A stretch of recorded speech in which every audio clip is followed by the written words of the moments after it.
Pare, Oh, paring Joe, napapunta ka rito. talagang pupunta ako dito.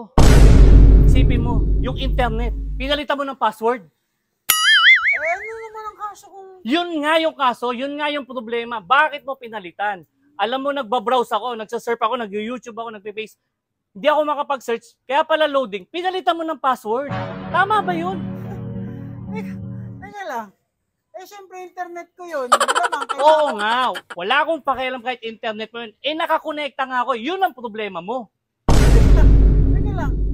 Kasi bro, yung kapatid ko, nagtatrabaho sa call center. Doon na nga tayo, wala akong pakialam din sa kapatid mo kahit nagtatrabaho pa sa call center. Ang intindi mo, yung para sa akin na dapat nakakonek ako sa internet nyo.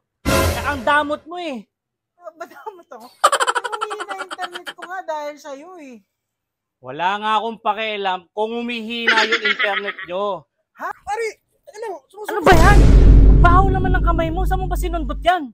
Galing sa internet ko kanina. Ang bakabaho. Ba't tinawag mo sa mukha ko? Bakit ano bang problema? Ang baho nga. Galing nga sa imbornal kanina. Bakit mo nga sinundot sa akin? Malay ko kasi nagwawala ka na pre. Pinipigilan na kita. Kasi nga, yung internet, nakakonekta ako, pinalitan niya ng password. Kaya naman pala ikaw nagagalit. Oo, tama ba yun? Maghingi siya na sorry sa'yo dapat. Yun talaga. Humingi na pa siya. Wala eh. Pare, may ka na pasensya. Kinampihan mo pa yung hayop na yan? Siyempre. Bakit mo ba kinakampihan yung internet ko yun? Wala nga doon yung internet niya. Alam mo, ito na, tama. Huwag ka nang maingay. Huwag ka nang maingay. Ano yung pare? Huwag ka nang maingay. Okay. Alam mo, di na tayo magiging magkumpare, ha? Sa'yo na yung internet mo. Salamat, ha? Ganon? Oo. Sulian tayo kanina. Sulian na tayo, ha? Salamat. O sige, mag-ingat ka.